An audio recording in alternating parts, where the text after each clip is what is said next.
Coming to you today from Maranatha Baptist University in Watertown, Wisconsin, where it is my privilege to be part of the Wisconsin Lead program.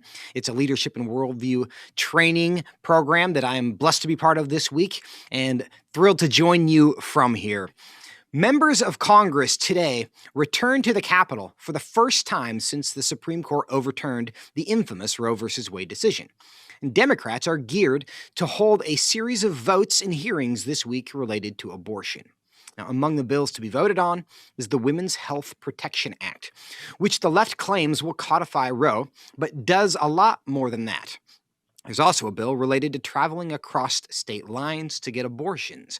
With me to discuss all of it is U.S. Congresswoman Jackie Walorski, a member of the House Ways and Means Committee and ranking member of the Subcommittee on Worker and Family Support. She serves the 2nd Congressional District of Indiana. Congresswoman Walorski, welcome back to the program.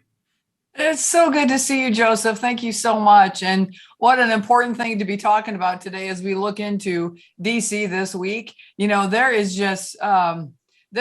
such an absolute fascination by Pelosi and her hardline left and this president, Joe Biden, on making sure that they are going to do everything they can to ignore the U.S. Supreme Court, to bring bills down, to try to codify abortion, trying to undo what the Supreme Court just did. And, you know, one of the new frontiers of abortion where we're going to, and we're going to talk about it this week, is chemical abortions with these pills. So I've already been working on making sure that we start getting our hands on how this is going to work and make sure we start regulating these drugs that are going to start coming from foreign countries into our women and girls. So, you know what? We have a long road ahead of us. I think it's important that we celebrate the victory that we had with Roe. But I think that for those of us that are conservative lawmakers, females especially, we need to make sure we keep our eye on that target. And that target is making sure that the Supreme Court, what they said,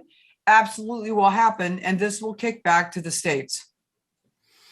Yeah, that's a really good point. And the tremors from the Dobbs decision are certainly being felt. The White House continues to react. And I think increasingly the White House is getting pressure to react more strongly than they have just to appease the base of the left. Here's something that President Biden had to say about this. Let's play clip 3. And Representative Walorski, I want you to respond to that.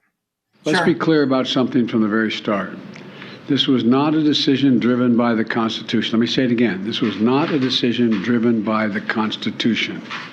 And despite what those justices in the majority said, this was not a decision driven by history. What's your reaction? Not a decision informed by the Constitution?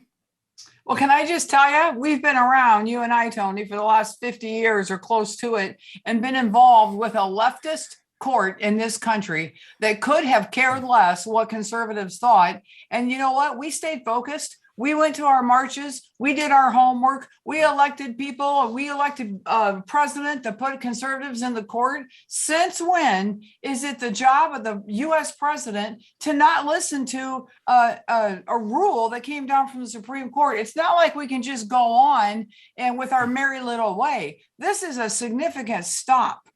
This is a significant ruling, and we will not, as far as conservatives that will get the House back in November, we will not be denied. We will not be set back by this president's left-wing radical abortion agenda. Now, the congressional Democrats do plan to bring up votes on 2 specific bills. Do you expect any of them to make progress? No. I expect more poison from Nancy Pelosi. She's been the queen of poison on this issue since I have been in the Congress. She's going to be out there doing as much toxic damage as she can do to the issue of life that she can while she still has the gavel. That's why I just am so thankful that she's going to lose that gavel in January, and we're going to have an opportunity to continue this fight and this march on the behalf of the sanctity of life. Now, I think even the Democrats would acknowledge that one of the primary reasons they're doing this is because they see this as an issue that can motivate their base in November. Do you agree with them that this is an issue that they can take to the ballot in November and win? I really don't. I really don't, Joseph. And, as we're looking at polling today, I'm looking at my district and my community in northern Indiana here. And, Hoosiers can't put gas in their tanks. There's a war on fuel and energy in this country spurred by none other than Joe Biden's attack. There's inflation with grocery shelves empty. Meat is $10 a pound. The reality of what's happening in this country, I am telling you, is going to see a turnaround at the federal level. And it's basically coming down to how people are living. Do they have a quality of life? They don't in my district. No, they don't. Do I think that they're going to go to that ballot box and look at what some left-wing agenda wanted with abortion on demand by taxpayers' money? No, I don't. And I think what we're going to see in November and in January is going to be historic change because of what the American people want, and they're getting ripped off. Do you think that historic change can lead to some substantive difference in the way the federal government has handled this issue? We've heard a lot of talk from Republicans on this issue in the past, and we know that for the first 2 years of the Trump administration, the Republicans had a majority, and there were promises about defunding Planned Parenthood and a lot of promises made on the issue. Do you think there are substantive things that can be done if there is a red wave in November? I absolutely do. I mean, I'm already working, Joseph, on, regulating those abortion pills. So we don't have girls and women in this country getting pills that could be poison and toxic coming from the internet, derivatives in other countries. I'm already working on that. We have Born Alive. We have so many bills that we've been working on in the minority, just waiting to drop in January when the House changes. So we've got our work cut out, but we're prepared, and we are at the ready to be doing our due diligence. And very quickly, in about 30 seconds, if it's possible, you've introduced the Safeguarding Women's and Children's Health Act. What are you trying to accomplish there?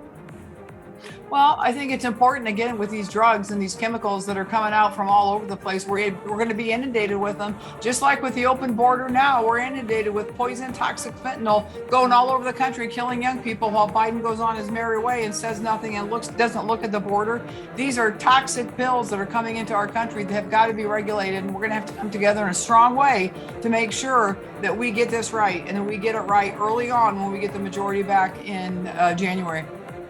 Representative Walorski, we thank you so much for your courage and your leadership and your time today. Thanks, Joseph. Good to see you.